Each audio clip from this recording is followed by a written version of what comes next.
Sagster. She don't like that. That's rude. Sagster. That's rude. Well, I wanted to take a video of this little spider here. You can see him on the plant right there. It's a green lynx spider.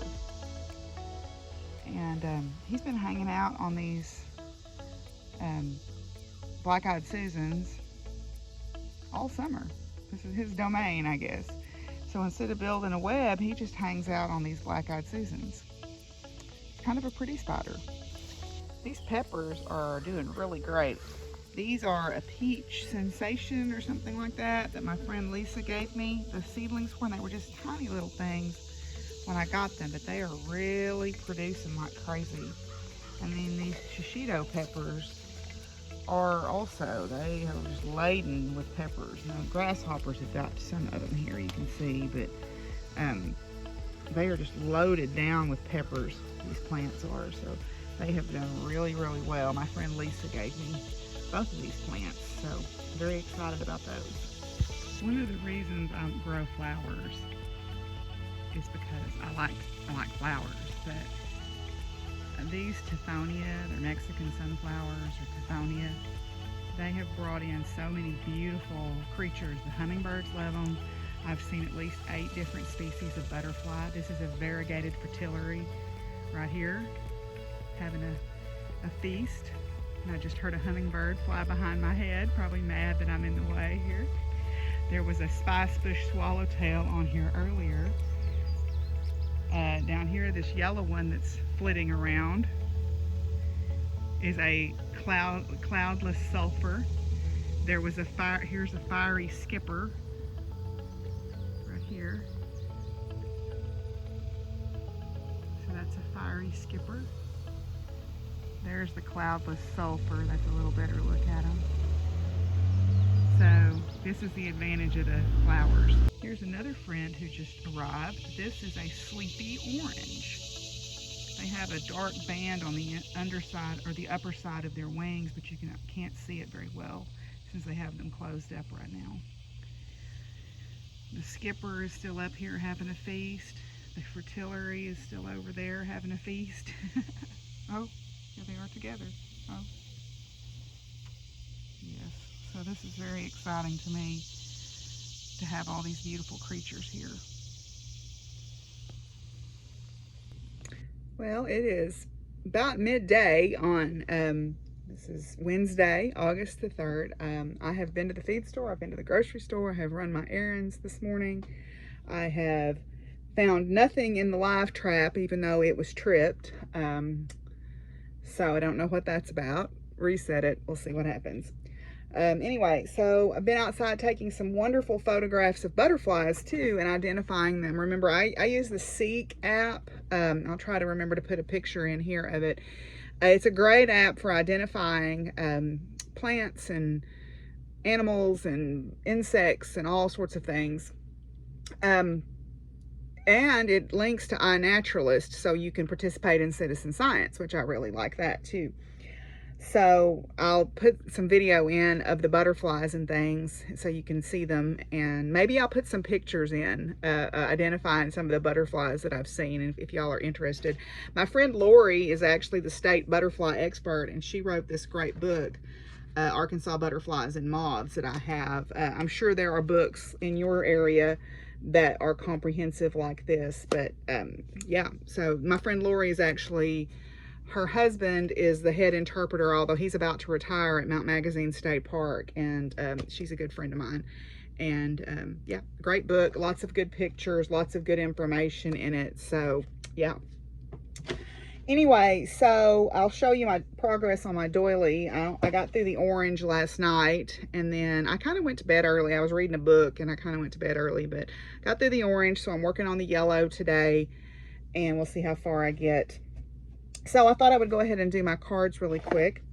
The first one is, again, remember, the Believe in Your Own Magic deck. And today's card is the Tower. Now, or tower. It just says tower, not the tower. So it says unplug and relax for a spell.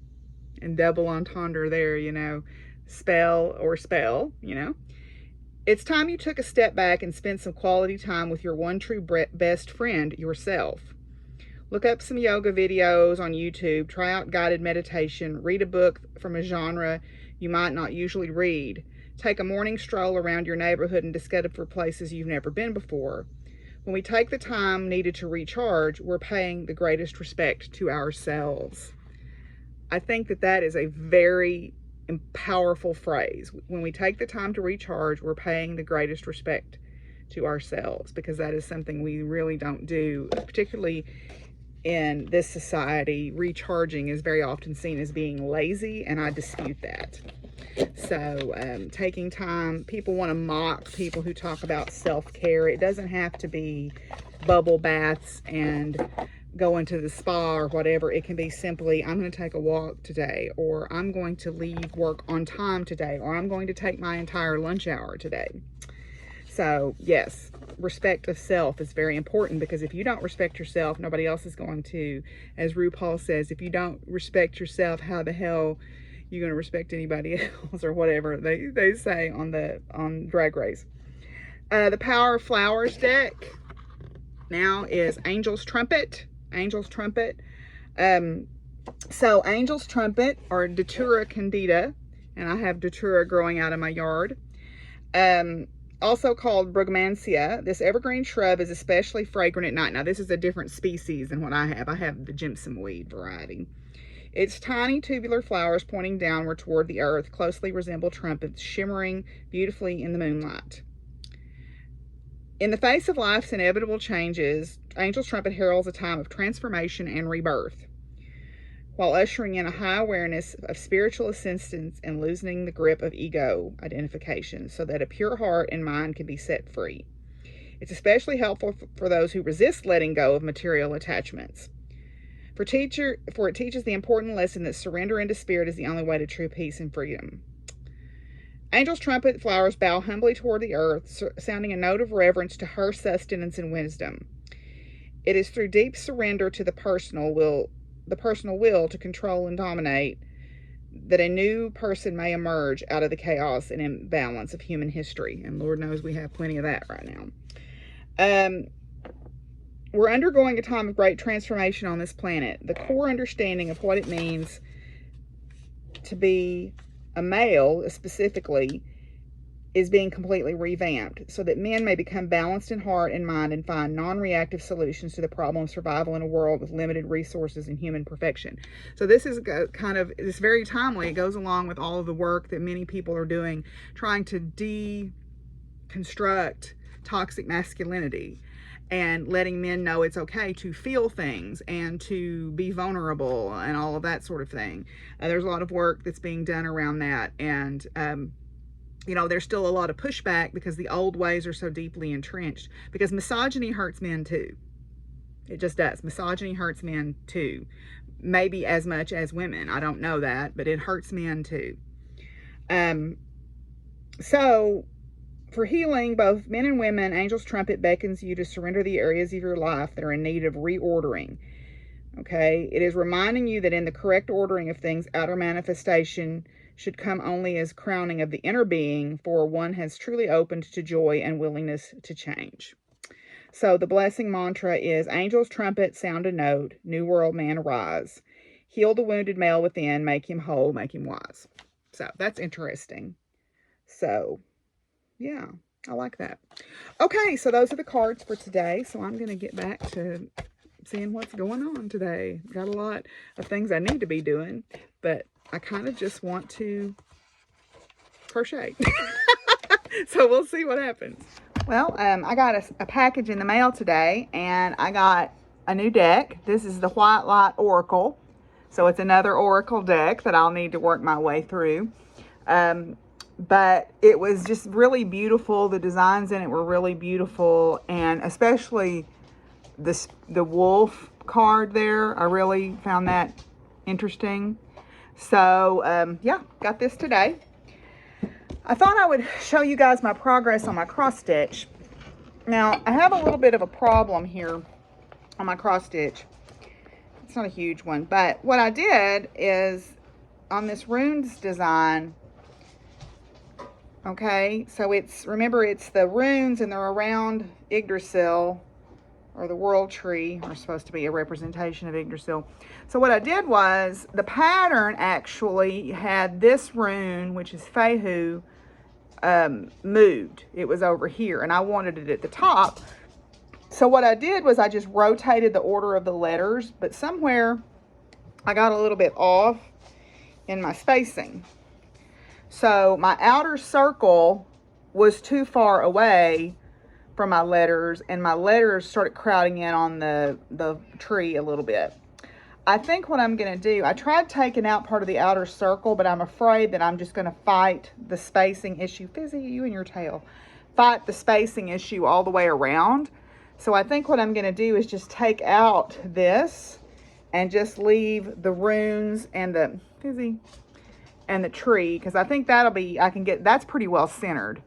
So I'll get that done. The only problem is I wasn't good about not carrying my threads, so I'm going to have to be careful where I cut this to take it out, because I need to weave in a couple of ends on some of these letters. So anyway, I've got the runes finished though. So my plan is to get a box, like a hinged box. This is going to be about 8 inches in diameter when it's done. I'm going to put that on the top of the box. So we'll see. But that's one of the things I want to work on today is working on the tree on this and trying to get it a little ways down the road.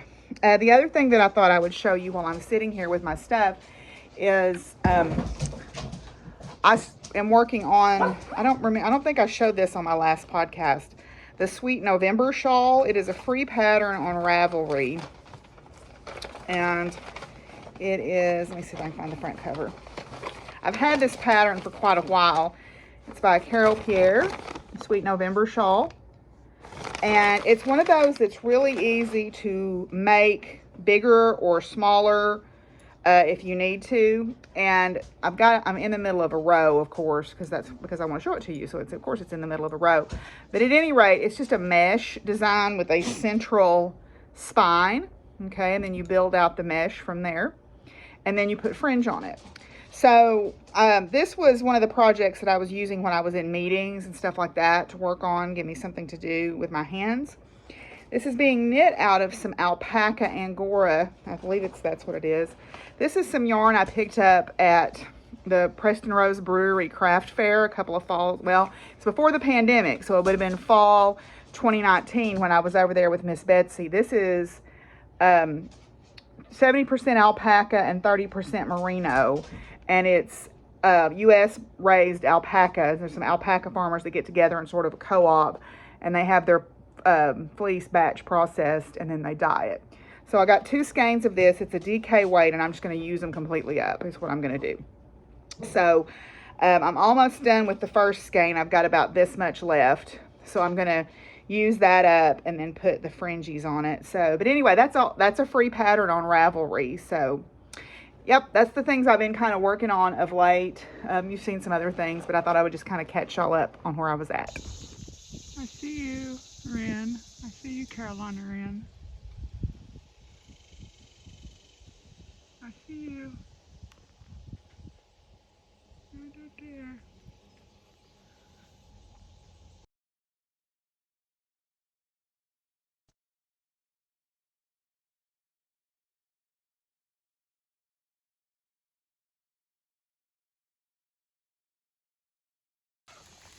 Hi guys. Hi. Oh, hi. Hi, Charlie girl. Hey, Biscuits. Hi, Dime. Hi, Penny.